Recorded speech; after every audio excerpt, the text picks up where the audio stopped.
bersyukur hari-hari di mana Tuhan tetap pelihara kita. Ya, mungkin banyak hal yang kita belum peroleh, ya, belum kita dapatkan. Tetapi saudara, kita percaya kita sudah memiliki segalanya. Ya, kita sudah memiliki semua yang kita butuhkan. Kenapa saudara? Karena anugerah Allah itu cukup buat kita. Ya, anugerah Allah cukup. Ya, saudara, itu menjadi saudara kekuatan kita. Oke saudara, kita akan belajar firman Allah.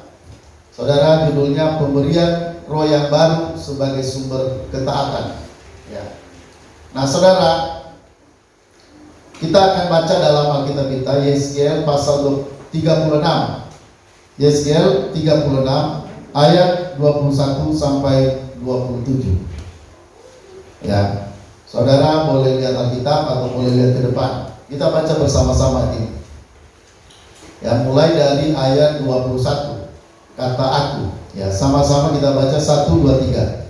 Aku merasa sakit hati karena namaku yang kudus yang dijanjikan oleh kaum Israel di tengah bangsa-bangsa di mana mereka datang. Sama-sama saudara, kita ulangi dari atas. Sama-sama ayat 21. 1, 2, 3. Aku merasa sakit hati karena namaku yang kudus yang dinajiskan oleh kaum Israel di tengah-tengah bangsa-bangsa di mana mereka datang. Oleh karena itu katakanlah kepada kaum Israel, beginilah firman Tuhan Allah. Bukan karena kamu aku bertindak, hai kaum Israel, tapi karena namaku yang kudus yang kamu najiskan di tengah bangsa-bangsa di mana kamu datang. Aku akan menguduskan namaku yang besar yang sudah dinajiskan di tengah bangsa-bangsa dan yang kamu najiskan di tengah-tengah mereka. Dan bangsa-bangsa akan mengetahui bahwa akulah Tuhan. Demikianlah firman Tuhan Allah. Manakala aku menunjukkan kekudusanku kepadamu di hadapan bangsa-bangsa, aku akan menjemput kamu dari antara bangsa-bangsa dan mengumpulkan kamu dari semua negeri dan akan membawa kamu kembali ke tanahmu. Aku akan mencurahkan kepadamu air jernih yang mencairkan kamu dari segala kenajisanmu dan dari semua berhala-berhalamu. Aku akan mencairkan kamu. Kamu akan kuberikan hati yang baru dan roh yang baru di dalam hatimu, dan aku akan menjauhkan dari tubuhmu hati yang keras dan kuberikan kepadamu hati yang taat. Rohku akan kuberikan di dalam hatimu, dan aku akan membuat kamu hidup menurut ketetapanku dan tetap berpegang pada peraturan-peraturanku dan melakukannya. Ya saudara, jadi judulnya ini Allah menjanjikan, ya, Roh Kudus, atau Allah memberikan roh. Ya, kalau tadi kita baca dari ayat-ayat ini, saudara, di sini Allah menjanjikan akan ada pemulihan. Ya, akan ada pemulihan. Itu yang dari ayat ini yang kita baca. Ya, saudara, di situ nanti kita lihat sebelumnya di ayat 21, 22. Saudara, di situ Allah menyatakan sakit hati. Ya, rupanya kalau kita baca ini ayat ini sepertinya Allah itu sakit hati. Bisa nggak Allah sakit hati? Ya, saudara, tidak mungkin Allah bisa sakit hati. Tapi ini karena dibahasakan dalam bahasa manusia, maka di situ seakan-akan Allah sakit hati. Tapi sebenarnya yang ditunjukin di sini bukan Allah sakit hatinya, tapi sebenarnya yang ditunjukin di sini kesalahan-kesalahan umat Israel. Ya, orang Israel menajiskan nama Tuhan. Ya, mereka melakukan penyembahan berhala. Mereka melakukan kejahatan-kejahatan yang seakan-akan saudara di sini seperti Allah itu sakit hati. Ya, pernah juga dalam kitab Kejadian, dalam pasal 6, Kejadian pasal 6, di situ dikatakan Allah menyesal. Nah, saudara, kalau kita baca itu tidak berarti bahwa Allah itu benar-benar menyesal. Tidak. Ya, jadi di sini juga Allah sakit hati bukan berarti Allah benar-benar sakit hati. Tidak. Tapi saudara, kesalahan yang dibuat oleh orang Israel itu saudara menyakiti hati Tuhan. Walaupun sebenarnya Allah tidak mungkin sakit hati. Karena bagaimana Allah bisa sakit hati? Allah tidak mungkin sakit hati seperti manusia. Ya. Tetapi memang perbuatan-perbuatan yang dilakukan oleh orang Israel itu menyakiti hati Tuhan. Ya. Walaupun tidak mungkin Allah bisa sakit hati. Walaupun tidak mungkin Allah menyesal, tapi Alkitab pernah menulis Allah menyesal. Dia menciptakan manusia. Ya. Sampai nanti kita melihat manusia dibinasakan ya pada zaman Nuh ya dengan air bah yang meluap, lalu semua orang mati binasa. Nah, saudara, jadi ini sebenarnya Allah sakit hati, Allah menyesal itu hanya gambaran untuk kita sebagai manusia bahwa apa yang kita lakukan itu menyakiti hati Tuhan. Bahwa apa yang diperbuat yang salah itu menyakitkan hati Tuhan. Ya, di situ seakan-akan Allah seperti manusia, digambarkan seperti manusia yang bisa sakit hati.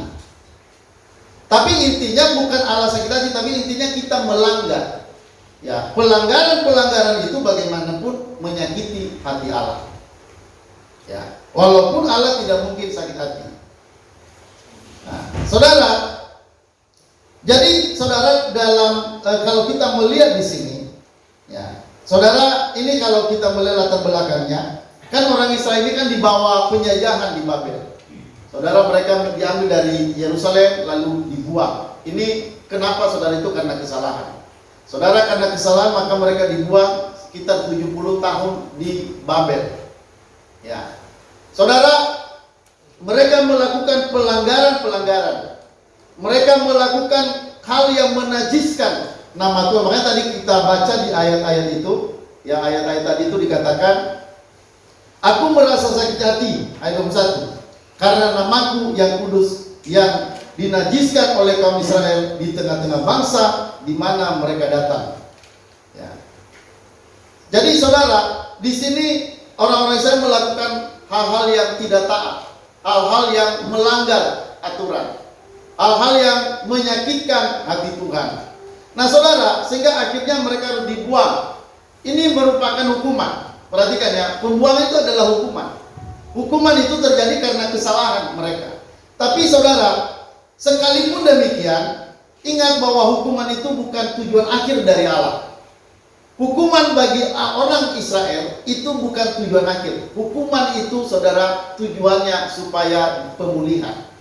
Jadi sekalipun anak Tuhan ada dalam masalah-masalah, ada dalam kesulitan, mungkin karena pelanggaran-pelanggaran, selalu tujuan akhirnya bukan itu. Tujuan akhir adalah pemulihan, supaya ada pemulihan bagi Israel. Ada hubungan yang baik kembali antara Israel dengan Tuhan. Demikian juga dengan kita.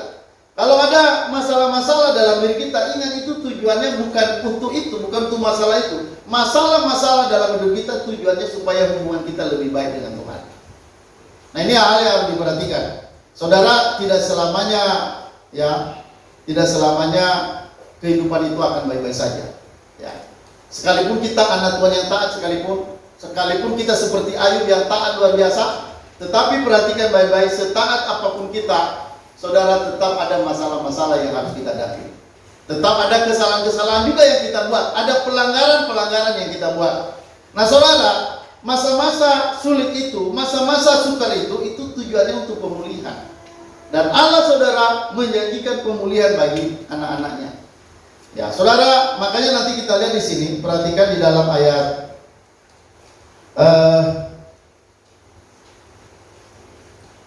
ayat 24. Ini janji pemulihannya.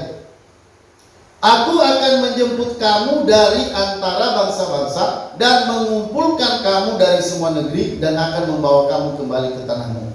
Jadi saudara, ada pemulihan. Ini sebenarnya pemulihan secara fisik kalau ini. Aku akan mengumpulkan kamu, menjemput. Jadi Allah menjemput orang Israel yang tersebar kemana-mana. Itu nanti pada suatu saat dikumpulkan. Ya. Aku akan menjemput kamu dari antara bangsa-bangsa dan mengumpulkan kamu dari semua negeri dan akan membawa kamu kembali ke tanahmu.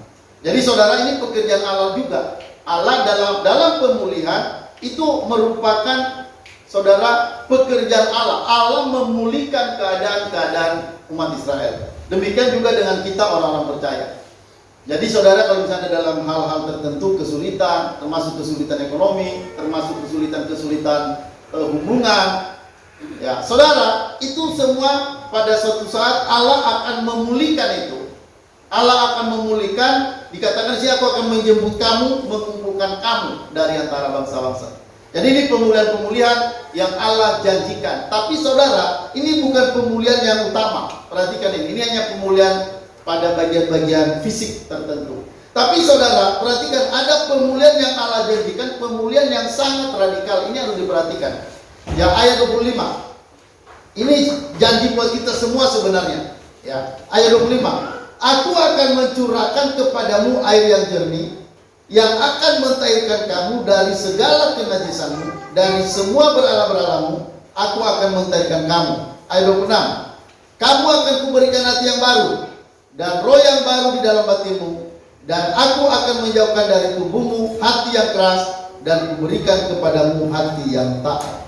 Ayat 27. Rohku akan kuberikan diam di dalam hatimu, dan aku akan membuat kamu hidup menurut segala ketetapanku, dan tetap berpegang pada peraturan-peraturanku dan melakukannya. Ini pemulihan yang sangat radikal.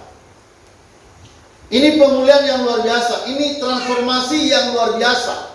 Saudara, kalau mau orang mengalami kemerdekaan dari dosa, kemerdekaan dari keadaan yang buruk, karakter buruk, ya. Saudara, itu pemulihannya hanya karena Allah sendiri. Ya, saudara, apa yang Allah lakukan dalam pemulihan ini? Saudara, Allah menjanjikan Tuhan memberikan roh. Nah, saudara, inilah sebenarnya pemulihan yang sejati. Ya, inilah perubahan yang saudara yang Allah lakukan sendiri, dan hanya Allah yang mampu melakukan ini. Ya, hanya Allah yang mampu melakukan pemulihan seperti ini. Nah, saudara, ya, pemulihan apa ini? Saudara, perhatikan saudara, pemulihan ini meliputi saudara bagian terdalam dalam kehidupan kita.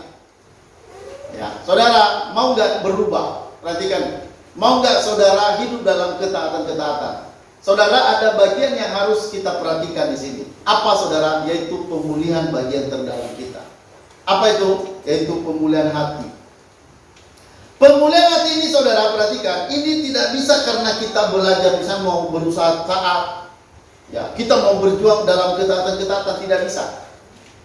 Di sini saudara, unsur dalam pemulihan ini tidak ada unsur manusia. Ini harus diperhatikan. Tidak ada hal yang bisa dilakukan manusia dalam proses perubahan yang radikal. Dalam proses perubahan kehidupan, perubahan dari ketidaktaatan menjadi taat, itu saudara, itu dimulai dari Allah.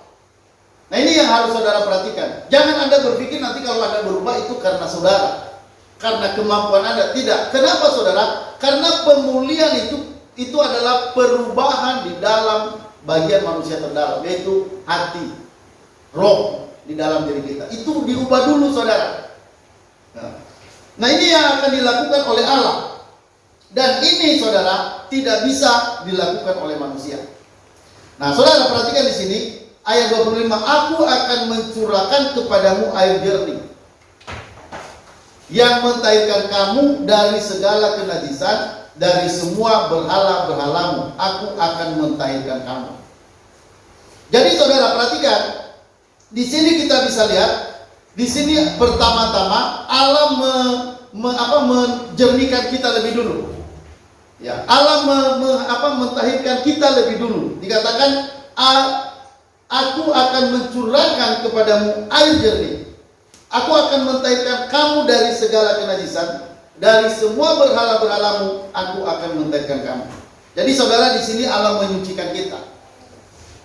Ya, saudara, banyak orang seperti agama-agama lain, terutama saudara, mereka berpikir semakin taat itu semakin suci. Ya, kalau mereka berpikirnya seperti itu, semakin taat bisa melakukan ini, melakukan ini, ya beribadah, taat segala macam. Itu mereka berpikir itu akan menjadi pengudusan. Saudara, kalau dalam konsep Kristen itu tidak begitu. Saudara, kalau kita bisa melakukan ini, melakukan itu tidak bisa menguduskan kita. Ketaatan kita tidak bisa menguduskan. Nah, saudara, yang bisa menguduskan itu hanya Allah sendiri.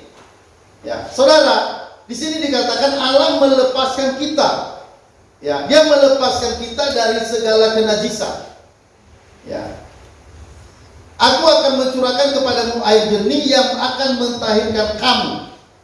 Jadi saudara, pentahiran ini, ya, pelepasan dari kenajisan, dari semua berhala, dari segala dosa yang kita buat, itu saudara hanya oleh air yang jernih, dikatakan di sini. Aku akan mencurahkan kepadamu air jernih. Air jernih itu apa? Itu jelas ini Roh Allah. Ya. Jadi saudara, penyucian itu, ini harus disadari dulu. Penyucian itu tidak mungkin karena usaha-usaha manusia. Tidak mungkin karena kita bisa suci sendiri. Jadi saudara, ini harus adalah merupakan karya Allah semata, di mana Allah, saudara, melakukan sesuatu yang menyucikan kita, mentahirkan kita dengan apa? Dengan air jernih, air yang murni, air yang jernih, dan itu tidak mungkin dari manusia kita bisa peroleh. Tidak mungkin itu dari diri kita bisa miliki. Tapi itu karena Allah memberikannya. Dan jelas itu saudara adalah Roh Allah. Ya. Dia memberikan Roh Allah kepada kita. Nah saudara, jadi misalnya ada banyak orang yang selama ini menyadari dia kurang taat. Dia kurang suci hidupnya. Ya. Nah saudara, bagaimana kita supaya bisa berubah? Pertama saudara, yang Anda sadari itu hanya karena anugerah Allah. Ya. Saudara bisa ditahirkan dari semua kenajisan, ditahirkan dari semua keberdosaan, itu karena Allah. Allah yang melakukan itu, ya. Allah yang memberikan itu pada kita sehingga kita menjadi jernih. Ya. Jadi saudara, di sini Allah menjanjikan air yang jernih. Nah, kita akan melihat nanti selanjutnya ayat 26. Kamu akan kuberikan hati yang baru dan roh yang baru di dalam batinmu, dan aku akan menjauhkan dari tubuhmu hati yang keras dan kuberikan kepadamu hati yang taat. Ya, saudara, perhatikan di sini, ya, yang ke bagian keduanya, kamu akan kuberikan hati yang baru dan roh yang baru di dalam batinmu, dan aku akan menjauhkan dari tubuhmu hati yang keras dan kuberikan kepadamu hati yang taat. Ya, jadi saudara, perhatikan di sini, tadi dikatakan dia memberikan air jernih. Nah, saudara, air jernih itu apa? Ayat 26, itu ada hubungannya dengan 26. Kamu akan kuberikan hati yang baru. Jadi air jernih itu semua itu hati yang baru. Allah memberikan hati yang baru. Terus saudara dikatakan, dan roh yang baru di dalam batinmu. Dan aku akan menjauhkan dari tubuhmu hati yang keras, dan kuberikan kepadamu hati yang taat. Jadi saudara, perhatikan baik-baik. Kalau saudara ingin berubah, perhatikan perubahan itu tidak datang dari diri sendiri. Itu harus diperhatikan. Jadi kalau mau saudara berubah, pertama andalkan anugerah. Ya. Andalkan anugerah Allah dalam diri kita. Ya, saudara, yang melakukan itu hanya Allah. Dalam hal ini saudara, Allah memberikan hati yang baru, roh yang baru. Ya, di sini Allah bergerak bekerja dalam diri kita secara radikal. Ya, dia mengubah keadaan kita, dia merubah bagian dalam diri kita, yaitu roh yang baru, hati yang baru, dan menjauhkan hati yang keras. Jadi kalau saudara misalnya menginginkan sebuah perubahan, saudara hanya sebenarnya menyadari, ya, sebenarnya kesadaran dan iman. Kita menyadari Allah yang membuat itu, Allah yang memberikan hati yang baru. Jadi kalau saudara sudah percaya pada Allah, saudara percaya pada anugerahnya juga yang ada di dalam diri kita. Ya. Kita kan mungkin saudara kurang taat, kurang tunduk misalnya. Contoh aja misalnya seperti tadi misalnya kita ibadah di sini contoh ya. Dan sebenarnya tadi berharap jam 10 jam 9 sudah mulai. Tapi saudara, kenapa ibadah bisa mulai jam 9 lewat? Nah, itu sebenarnya karena ada unsur ketidaktaatan di dalam. Ya, terutama yang bagian-bagian pujian penyembahan. Nah, kalau hati yang taat yang kita punya hati yang taat, maka kita nggak mungkin mau terlambat. Pasti sebelumnya mungkin misalnya jam 8 sudah siap. Yang sudah dikasih tugas, yang memang bertugas sudah jam 8 itu sudah siap, termasuk mengatur sound system, termasuk mengatur mixer segala macam. Bukan waktu mulai ibadah. Udah mulai ibadah baru kita mulai mengatur-ngatur, itu akan terlambat. Dan itu adalah pelanggaran. Nah, banyak orang kadang-kadang itu tidak menyadari pelanggaran. Tapi kalau orang yang memang memiliki keinsapan dari Roh Kudus, menyadari, pasti akan peka sekali itu. Tapi kan banyak orang nggak peka. Misalnya, wah ini salah ini. Sebenarnya apa yang dilakukan ini salah. Tapi nggak peka kesalahan itu. Tidak tahu itu kesalahan. Nah, saudara, di sini kita harus terus mengandalkan Roh Kudus. Karena Roh Kudus itu akan mengisapkan kita akan kesalahan. Banyak kesalahan-kesalahan yang kadang tidak sadar. Kenapa? Karena kita kurang menyadari, kita kurang peka dengan Roh Kudus. Karena saudara perhatikan, pekerjaan Roh Kudus kan membuat kita taat. Tadi dikatakan aku memberikan hati yang baru. Nah, kalau orang percaya itu otomatis sudah punya roh yang baru. Orang percaya pada Yesus sudah punya hati baru, sudah punya roh yang baru di dalam dirinya. Dan sebenarnya itu sudah menjauhkan dalam diri kita hati yang keras. Nah, tapi kenapa kadang-kadang kita melakukan pelanggaran? Tentu bukan hanya misalnya ini kan hanya satu contoh. Ada banyak hal yang lain. Misalnya terlambat masuk sekolah, itu kan salah. Lalai melakukan tugas, itu salah. Nah, saudara, tapi banyak orang tidak menyadari kesalahan. Tidak menyadari itu sebuah kesalahan, ya santai saja. Tapi kalau orang yang benar-benar hubungan dengan Allah itu bagus, dia akan insaf itu salah. Ada lalai tugas. Kalau dia lalai tugas, dia sensitif sekali, wah ini salah luar biasa. Lalu saudara dia minta maaf kalau memang salah. Dan dia akan berjanji, dia akan melakukan yang lebih baik berikutnya. Nah, itu orang-orang yang begitu peka dengan Roh Kudus di dalam dirinya. Tapi ada orang yang benar-benar tidak punya kepekaan hal seperti itu. Saudara, saya mau katakan itu kenapa? Karena kita kurang menyadari Roh Allah di dalam diri kita. Kalau anak Tuhan, ya ini konteksnya anak Tuhan. Kalau kita anak Tuhan, hal-hal itu pasti kita peka. Kalau kita sampai tidak sadar itu, perhatikan saudara, kalau kita tidak sadar itu karena memang kita kurang, mungkin kita adalah anak Tuhan, atau mungkin bukan anak Tuhan. Tapi kalau kita adalah anak Tuhan, kalau kita masih kurang menyadari itu karena memang kita kurang memperhatikan pergerakan Roh Kudus di dalam diri kita.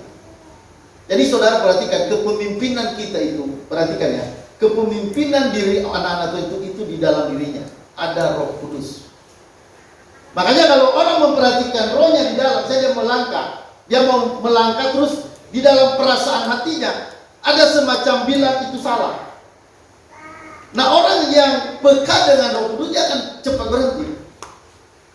Tapi kalau orang yang sudah tidak peka, udah lama tidak belajar taat, maka itu dilanggar-langgar gitu aja, dia tidak merasa masalah itu. Misalnya contoh, misalnya tidak berdoa misalnya, udah lama tidak berdoa. Kalau orang yang anak-anak Tuhan yang benar-benar dia peka dengan apa yang di dalam hatinya, pasti ada teguran di dalam hatinya. Oh itu kamu belum berdoa. Saudara, jalan aja dia sudah merasa tidak enak di dalam dirinya. Nah, kenapa saudara? Karena di dalam hati orang percaya, perhatikan baik-baik ya. Karena di dalam hati orang percaya Allah sudah memberikan air jernih. Apa itu? Itu tadi hati yang baru, roh yang baru. Hati yang baru ini saudara bukan kita yang buat itu. Di dalam diri kita ada hati yang baru, ada roh yang baru. Ini harus disadari oleh setiap anak-anak Tuhan. Makanya kalau misalnya saudara melangkah kemana, perhatikan gerakan-gerakan apa yang ada di dalam hati saudara. Misalnya berbicara, misalnya contoh, saudara mau berbicara apa pada orang. Dan saudara tiba-tiba berbicara misalnya salah, berbohong misalnya. Kalau kau tahu di dalam dirimu itu ada kepekaan. Kenapa? Karena di dalam hati kita itu ada hati yang baru, ada hati baru, ada roh yang baru. Tadi kan dikatakan Tuhan menjauhkan hati yang keras, sehingga kita sadar, itu salah. Maka kita balik, oh saya nggak mau melakukan itu. Kalau sempat terlanjur kita lakukan, kalau anak Tuhan ya, dia akan cepat minta maaf sama Tuhan. Ya, apalagi kalau misalnya dia salah sama orang atau sama pemimpin, dia harus berani untuk minta maaf. Nah itu kalau saudara di dalam diri kita benar-benar memberi perhatian. Kita memberi perhatian terhadap roh yang baru dan hati yang baru.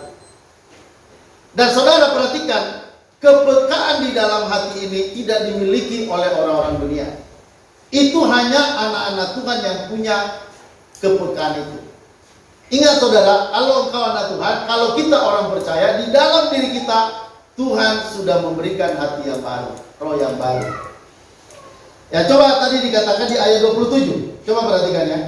Rohku akan kuberikan diam di dalam batinmu, dan aku akan membuat kamu hidup menurut segala ketetapanku, dan tetap berpegang pada peraturanku dan melakukannya. Ya, jadi saudara, roh itu, saudara, Tuhan berikan secara permanen. Coba perhatikan ya. Rohku akan kuberikan diam di dalam batinmu. Jadi saudara, permanen, tinggal di dalam hati. Saudara, kalau ditanya apa yang saudara punya di dunia ini, saudara, yang engkau punya, mungkin nggak punya uang, mungkin punya uang tapi tidak banyak. Tapi saudara, kalau ditanya apa sama orang, saudara punya apa? Saudara, kita yang memiliki roh yang baru. Itulah saudara yang saudara punya, yang membuat kita berbeda dengan siapapun di dalam dunia ini. Kalaupun orang itu kaya luar biasa. Ya, saudara, mereka belum punya roh yang baru di dalam dirinya. Anak Tuhan punya roh yang baru. Ayat 27, rohku akan kuberikan diam di dalam batin. Ini saudara harus sadari ini. Ya, jika ada masalah saudara, masalah apa misalnya? Mungkin kita terganggu dengan orang lain, ada masalah dengan orang lain. Saudara, perhatikan dulu di dalam diri kita ada roh Allah yang akan memimpin kita. Nanti bagaimana kita mengatasi masalah dengan orang, bagaimana kita mengatasi menjawab. Saudara, di dalam diri kita ada tuntunan. Kenapa? Karena Allah memberikan rohnya di dalam diri kita. Nah, ini yang saudara, yang tadi dikatakan hati yang baru, roh yang baru, hati yang keras dijauhkan dari diri kita. Kenapa saudara? Karena di dalamnya ada roh yang Allah berikan pada kita. Maka saudara, ada orang kan ya, dia berpikir begini, aku gak bisa berubah. Saudara, jangan pernah bilang begitu. Kalau saudara sampai bilang begitu, itu artinya Anda tidak menyadari roh Allah di dalam dirimu. Ya, ada orang-orang seperti itu, aku gak bisa berubah, aku tidak bisa meninggalkan ini, meninggalkan itu. Saudara, kalau saya mau katakan, kalau engkau benar-benar orang percaya pada Yesus, saudara, roh Allah itu ada pada dirimu. Anda sudah miliki roh yang baru di dalam dirimu. Nah saudara, ini yang harus kita sadari. Ya. Makanya saudara, di dalam Alkitab, berbahagialah ya saudara, orang yang melihat hal-hal seperti ini. Ya, saudara, tidak semua orang paham ini. Apalagi kalau misalnya kita lihat orang-orang Islam ya saudara, mereka terus terang, kalau saya lihat malah saudara, mereka mengejek-ngejek tentang kekristenan luar biasa, menghina luar biasa. Kadang-kadang saya lihat di dalam percakapan-percakapan saudara, di dalam perdebatan-perdebatan, kadang-kadang mereka kirim gambar-gambar yang aneh-aneh untuk melecehkan tentang kekristenan kita. Saudara, mereka itu jadi penghina, mereka melecehkan itu. Kenapa? Karena mereka tidak melihat. Mereka tidak melihat apa yang dilakukan Allah terhadap kita. Ya. Mereka tidak melihat itu, jadi malah mereka menjadi pengejek-pengejek. Makanya ada firman Tuhan katakan, pada hari-hari terakhir akan tampil para pengejek-pengejek. Kenapa sampai mereka mengejek? Karena mereka tidak tahu apa yang kita miliki, apa yang Allah berikan dalam diri kita. Mereka tidak tahu itu, maka mereka menjadi pengejek-pengejek. Oh, kalau misalnya mereka mengejek itu luar biasa. Ya, adalah gambar-gambar yang aneh. Ya. Jadi itu mereka menjadi pengejek. Nah, kenapa mereka mengejek? Itu karena mereka tidak tahu. Kalau seperti kita kan paham apa yang kita punya di dalam Tuhan Yesus. Saudara, Allah telah memberikan rohnya pada kita. Ini yang harus disadari. Roh inilah, perhatikan, yang memampukan kita untuk taat. Halo, amin? Ya. Nah, saudara, seperti anak-anak muda, anak-anak remaja, ya, ini harus Anda perhatikan di dalam dirimu. Engkau punya roh yang taat di dalam diri. Ya, misalnya, ya ada kadang-kadang kan anak-anak. Saya berharap sih anak-anak di tempat kita ini, termasuk anak panti dan anak-anak gereja, anak-anak jemaat. Ya, ada kadang-kadang saudara anak-anak di luar sana, tapi ya orang-orang yang tidak percaya. Mereka kalau misalnya pergi kemana, kadang-kadang saudara, orang tua itu tidak tahu. Orang tua bertanya-tanya kemana, tidak ada pemberitahuan. Saya terlambat pulang ya, ada masalah ini. Ya, saya contohnya misalnya Maria, kayak kemarin misalnya, saya pernah lihat dia, jangan lama-lama pulang. Ya, jangan lama-lama pulang. Ya, Maria Cepat jawab ya P. Nah saudara, ada anak-anak yang kadang-kadang sudah berapa hari nggak pulang-pulang. Pernah contohnya dulu si Indah, ya. Dia pulang tidak tahu kemana, nggak ada pemberitahuan, nggak ada apa. Nah itu kenapa saudara? Itu karena di dalam dirinya sudah tidak peka, tidak ada kepekaan. Kalau orang yang peka ya saudara, itu pasti terlambat sedikit aja sudah minta maaf. Itu kalau peka. Kalau di dalam diri tidak kepekaan, kita benar-benar memperhatikan bagian di dalam kita yang sudah Tuhan berikan, rohnya yang sudah diberikan, kita tidak akan pernah mengabaikan itu. Tapi ada anak-anak yang tidak peduli dengan itu. Pulang seminggu, nggak persoalan sama dia. Santai saja. Pulang santai. Ya. Kadang-kadang lewat aja begitu, kita misalnya sudah duduk, lewat begitu saja. Nggak ditegur, saya baru pulang ya. Enggak, lewat aja begitu. Nah saudara, kenapa begitu? Itu karena memang di dalam diri kita kurang menyadari ada harta yang Tuhan sudah berikan. Kalau saudara benar-benar memperhatikan bagian dalam pemberian Allah, yaitu roh yang baru, hati yang baru, ya, menjauhkan hati yang keras pada kita, itu pasti saudara akan cepat berkembang, bertumbuh. Ya. Jadi kalau seperti saya dulu pertama bertobat itu, saudara, saya perhatikan dulu di dalam diri saya ada roh Allah. Ya. Jadi kadang-kadang misalnya berjalan saja, saya bilang Roh Kudus tolong saya. Saya selalu melakukan itu. Ya, Roh Kudus pimpin saya. Misalnya angkat telepon itu selalu bilang Roh Kudus pimpin. Kenapa saudara? Supaya kita jangan salah bicara, supaya kita jangan salah ngomong, supaya kita jangan salah sikap. Kadang-kadang misalnya kita mau berbicara ke orang dan kita nggak tahu apa yang kita katakan. Ya saudara, Roh Kudus akan memimpin saudara. Maka perhatikan bagian di dalam diri kita. Ini adalah janji Allah untuk pemulihan kita. Mau pulih, amin? Amin. Kalau mau pulih saudara, perhatikan bagian dalam. Karena pemulihan itu tidak mungkin di bagian luar. Perhatikan ya, tidak mungkin pemulihan itu di bagian luar. Pemulihan itu adalah di bagian dalam. Itu awal pemulihan. Kalau mau pemulihan selanjutnya, saudara perhatikan bagian dalam kita, roh yang Allah berikan. Saudara perhatikan, Tuhan tidak mungkin berbohong. Ya, firman Tuhan berkata, Dia akan memberikan yang terbaik. Apa pemberian Allah yang terbaik? Halo? Coba kita lihat dulu sebentar. Coba kita lihat ayat. Di mana ada ayat yang mengatakan Tuhan memberikan yang terbaik?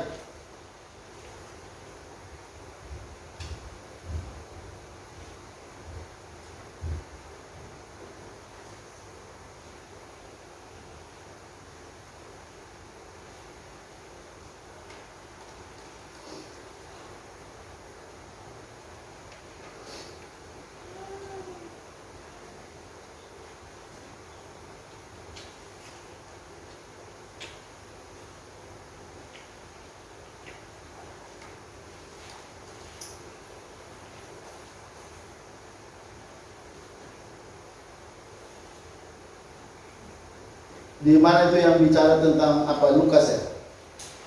Yang dia katakan Tuhan tidak memberikan ikan ya, batu kepada yang meminta ikan. Coba dicari di mana ayatnya.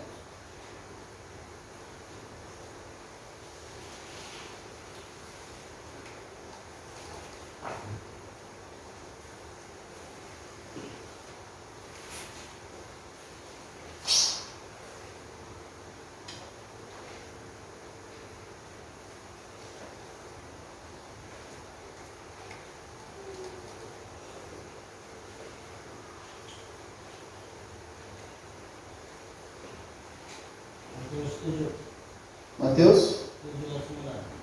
Ya, coba ini kau tampilkan di atas. Matius 7.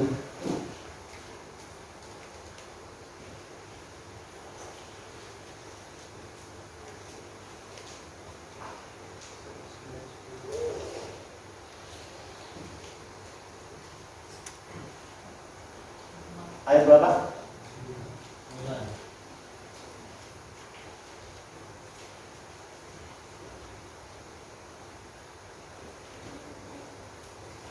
Ayat Ayat 9.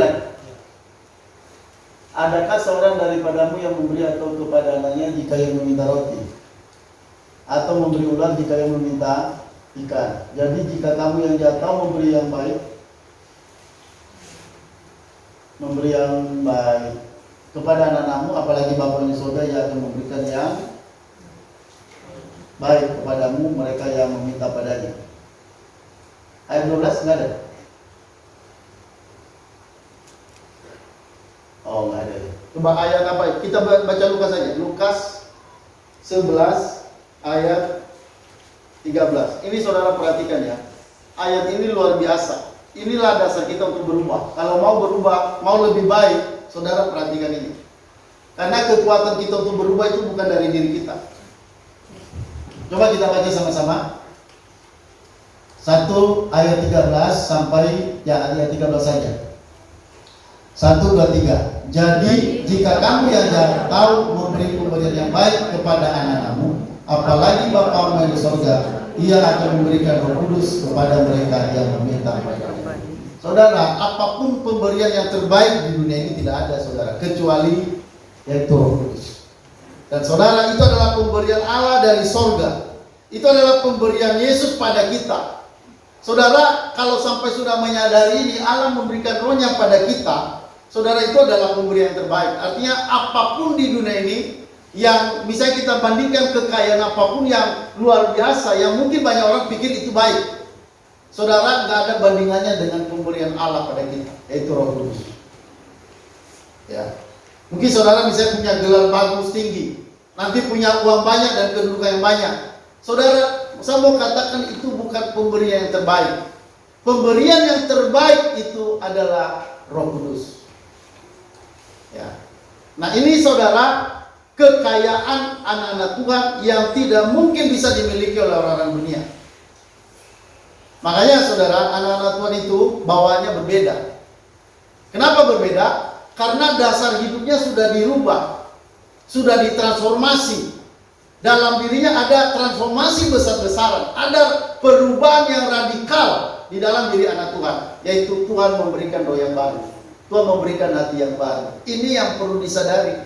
Saya lihat saudara ini kurang menyadari ini, sehingga kurang memperhatikan ya bagian di dalam diri kita. Saudara, coba saudara misalnya ada salah satu tertentu, Anda diam, mungkin sampai Anda di sekolah atau di kampus, Anda diam sebentar. Diam, berdiam diri sebentar, saudara bersekutu dengan Roh Kudus. Roh Kudus yang di dalam diri saya mohon pimpin saya hari ini. Sehingga ketika saudara berjalan, berbicara, itu dituntun, dikendalikan sepenuhnya oleh Roh Kudus. Jadi, pertama saudara, kesadaran, paham, kita punya roh Allah di dalam diri kita. Itu harus dipahami. Ya. Lalu yang kedua, saudara, mau dengan sukarela dipimpin. Dengan cara tadi mulai memberi perhatian. Beri perhatian apa cara berpakaian saya gimana. Ada orang-orang kadang berpakaian tanpa pakai pakaian apa saja tidak merasa terganggu, padahal sebenarnya di dalam dirinya terganggu. Hanya dia coba tidak memperhatikan, dia lawan gitu aja. Walaupun sebenarnya secara etika saja, kadang berbicara secara etika saja sebenarnya itu tidak bagus. Tapi kalau anak Tuhan yang peka, dia akan, saudara, oh ini cara berpakaian yang benar, ini cara berpakaian yang salah, lebih mudah membedakan. Ya, bagaimana misalnya seorang istri terhadap suami? Ya, kadang-kadang kan ada banyak istri-istri yang kadang-kadang kalau marah, wajah seperti Belanda, ya, ingin menguasai kadang-kadang. Nah, saudara, kenapa begitu? Itu karena istri itu belum dipimpin, belum memberikan dirinya untuk dipimpin Roh Kudus. Kalau seorang istri yang baik, ya dia akan terus seharusnya dia berbicara bagaimana terhadap suaminya. Seharusnya dia mengatakan apa? Nah, orang-orang yang tidak sadar akan Allah di dalam dirinya asal bicara saja begitu. Ada dulu itu seorang istri ngomong di hadapan saya itu, Allah suami saya ini apa?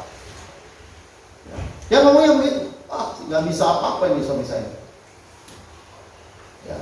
Saudara, kenapa sampai seorang istri berani ngomong begitu sama suaminya? Itu karena istrinya belum berubah, belum ada perubahan di dalam dirinya. Dia belum menyadari ada roh Allah di dalam dirinya. Makanya saudara, yang paling berbahagia itu orang yang menyadari, dia tahu, dia lihat di dalam dirinya ada roh Allah. Saudara, saya percaya orang yang memiliki Roh Kudus tidak mungkin tidak berubah. Ya. Jadi orang yang memiliki roh Allah di dalam dirinya tidak mungkin tidak bisa berubah. Ya. Memang saudara perhatikan, keselamatan itu benar-benar anugerah. Ya. Tetapi saudara, kita bukan berarti karena kita sudah selamat karena anugerah, lalu kita boleh mengabaikan segala aturan. Jangan pernah berpikir begitu. Saudara, memang kita benar-benar selamat karena anugerah, karena kasih karunia Allah, kasih karunia Tuhan Yesus, karya penebusan Yesus, itu makanya disebut anugerah. Tetapi bukan berarti kita boleh mengabaikan segala macam hal. Memang aturan tidak menyelamatkan, ketaatan tidak menyelamatkan, tetapi harus taat. Kenapa? Karena roh yang diberikan itu roh yang taat, roh yang membuat kita taat, roh yang membuat kita menjauhkan diri dari kekerasan hati. Tadi dikatakan kan, ya di dalam Yeskiel tadi 36 ayat 27, ya, rohku akan diam di dalam diri kamu. Terus apa yang dikatakan? Dan membuat kamu akan melakukan ketetapan-ketetapan Allah. Jadi melakukan ketetapan Allah itu juga anugerah sebenarnya.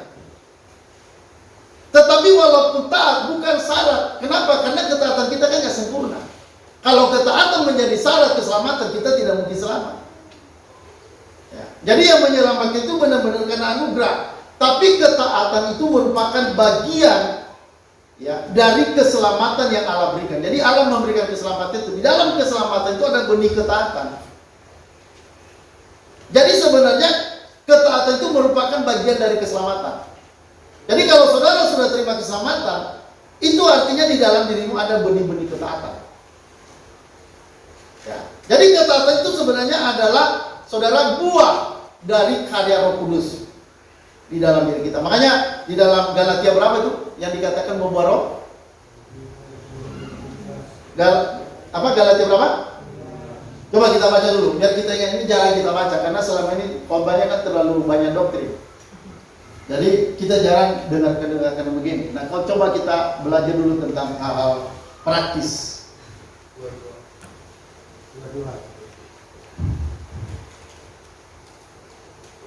Ya, oke, kita baca sama-sama sampai ayat 23. 1, 2, 3. Tetapi buah roh adalah kasih, sukacita, damai sejahtera, kesabaran, kemurahan, kebaikan, kelemah lembutan, penguasaan diri. Tidak ada hukum yang menentang hal-hal itu. Nah, perhatikan saudara, buah roh.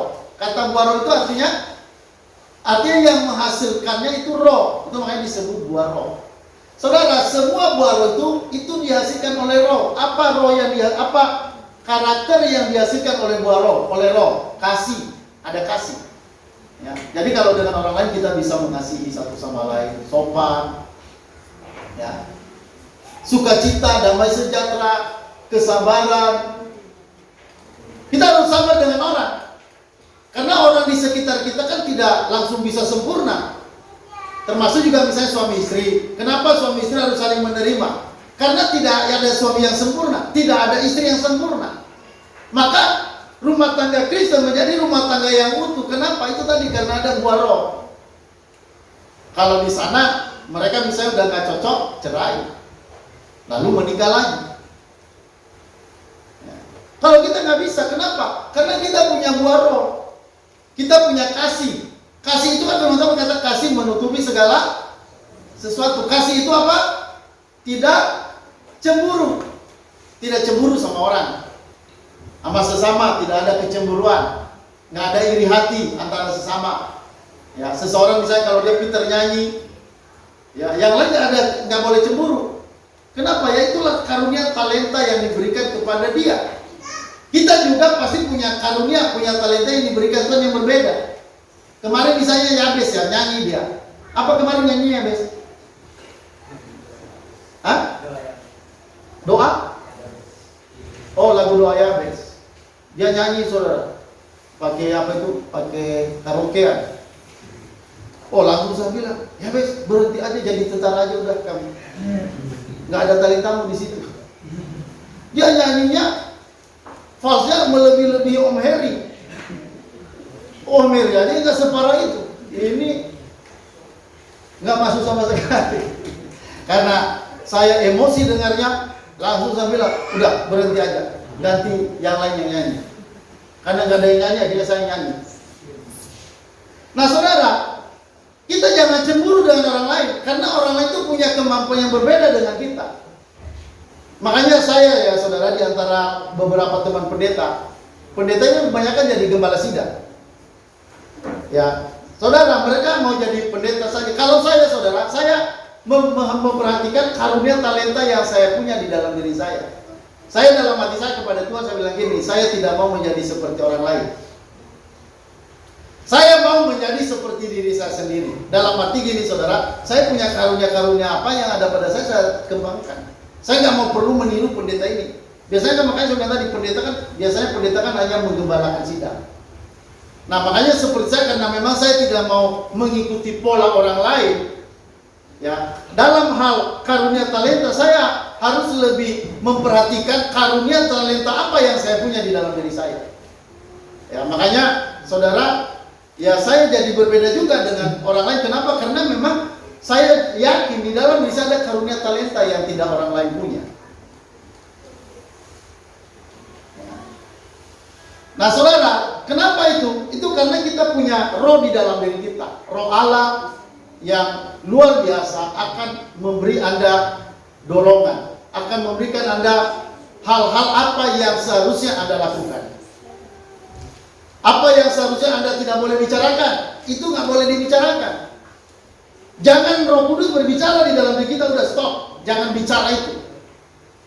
Ada orang itu kan kalau misalnya berbicara tentang, misalnya ada seorang jatuh ya misalnya, ada orang jatuh misalnya suaminya berzina, jatuh berzina. Lalu kita kan kadang-kadang kalau mendengarkan begitu, senang sekali. Ya. Bahkan kita tanya, gimana sih, kapan kejadiannya? Ya. Siapa dengan siapa? Saudara, kadang-kadang kita begitu tertarik dengan hal seperti itu, ingin dengarkan. Kalau udah bicara firman Tuhan langsung ngantuk. Tapi kalau udah bicara orang lain lagi jatuh dalam dosa, orang lain lagi berzina, lalu kita begitu seru. Bisa-bisa semalaman kita bicara itu. Ya, baca firman Tuhan saja satu ayat belum selesai sudah ngantuk. Satu ayat, belum satu halaman, masih satu ayat udah belum selesai ayat, satu ayat itu udah ngantuk. Ini kalau udah bicara cinta, bicara orang jatuh dalam perzinahan, lalu kita rame-rame membicarakan itu. Saudara, anak Tuhan tidak boleh sembarangan berbicara. Halo, amin?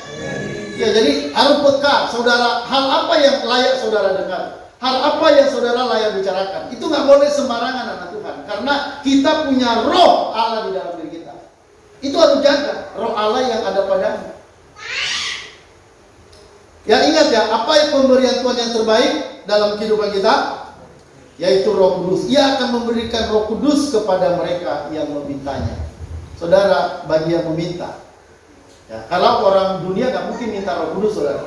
Hanya orang percaya yang berani minta itu. Ya. Orang dunia aja berdoa sama Yesus itu nggak bisa. Ya. Tapi anak Tuhan bisa berdoa sama Yesus. Saudara, kalau sampai seseorang bisa berdoa pada Yesus, perhatikan. Firman Tuhan berkata, tidak ada seorang pun yang bisa berkata-kata dengan roh Allah, ya, bahwa Yesus itu adalah Tuhan, kalau bukan Roh Kudus. Halo, amin? Coba sebentar kita baca dulu, biar saudara ingat ya. Jadi, kalau sampai kita bisa percaya pada Yesus, kalau sampai kita bisa mengucapkan Yesus adalah Tuhan, itu bukan karena saudara semata, tapi itu karena roh Allah di dalam diri kita. Mana ayatnya? Coba, Niko masih ingat ayatnya? Gimana? 1 Korintus 12:1. Nah, coba kita baca sama-sama. Biar saudara tahu kenapa kita berani mengatakan Yesus itu Tuhan.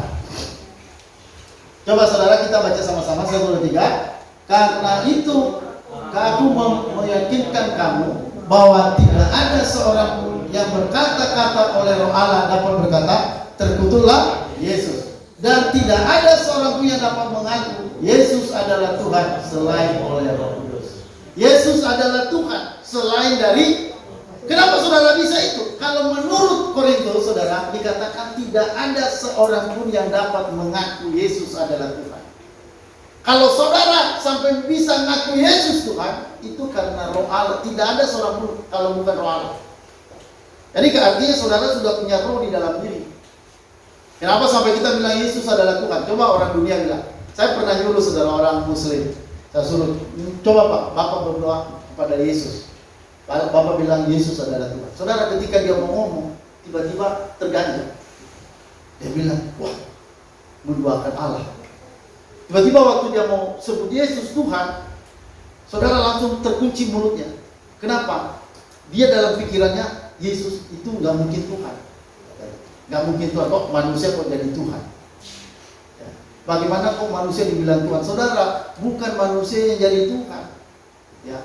Allah yang jadi manusia. Itu konsepnya manusia jadi Tuhan itu salah. Itu tidak ada konsep Kristen. Yang menjadi manusia itu Allah. Allah jadi manusia. Maka karena itu kita percaya Yesus itu adalah Tuhan. Nah, kenapa kita sampai bisa berani begitu? Karena kita ngerti. Kenapa kita ngerti? Karena ada Roh Kudus. Roh yang memberitahukan itu pada kita. Ya, jadi saudara perhatikan, ya. Jadi kalau sampai kita percaya Yesus adalah Tuhan, mengaku Yesus adalah Tuhan, itu karena Roh. Tidak ada seorang pun yang dapat berkata-kata Yesus adalah Tuhan kalau bukan Roh Allah. Kalau bukan Roh Kudus. Ya.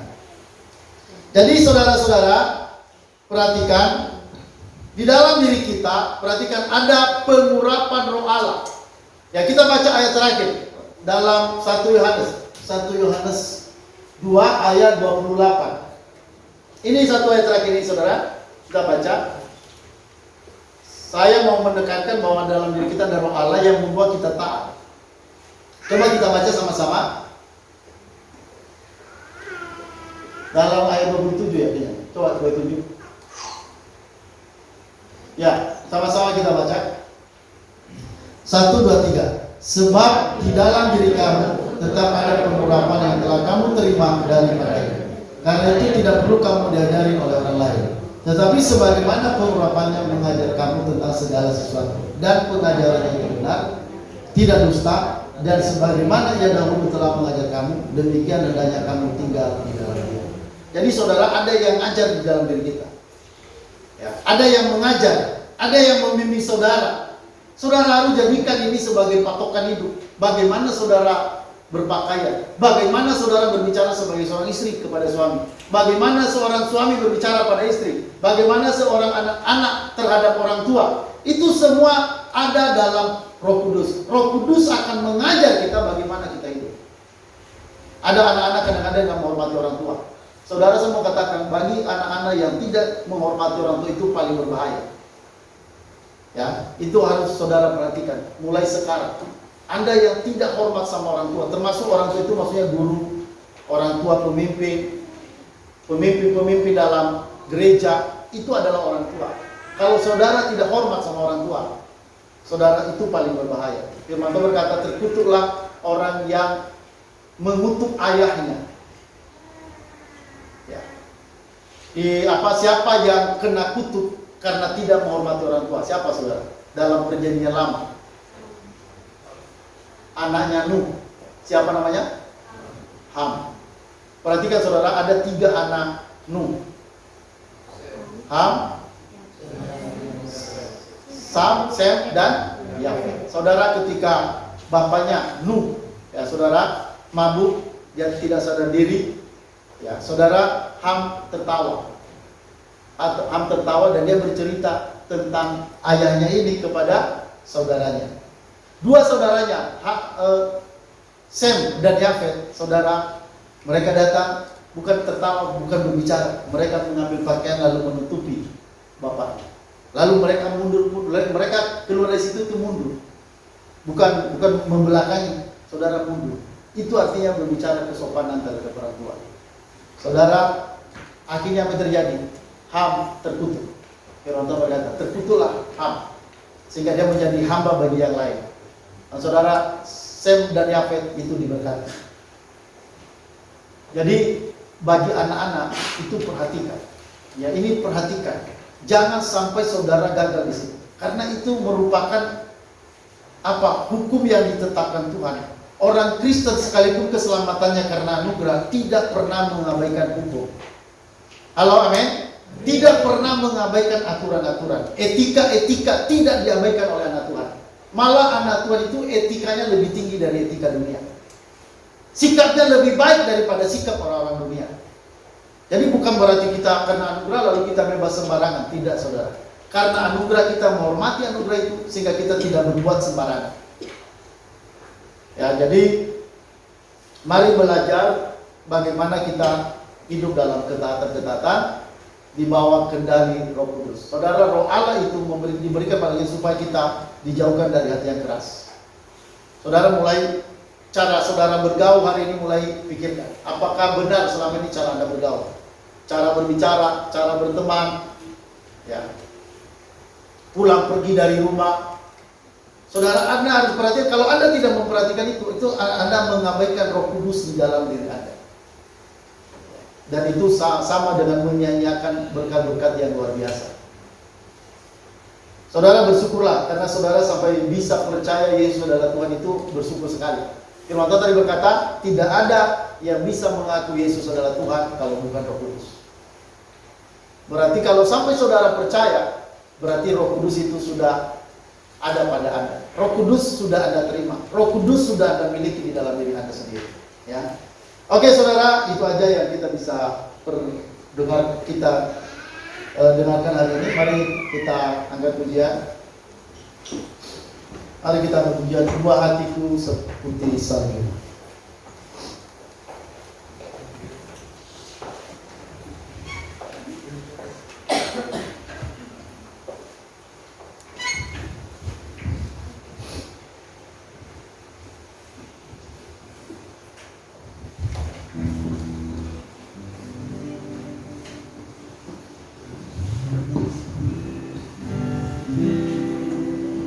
Ubah hatiku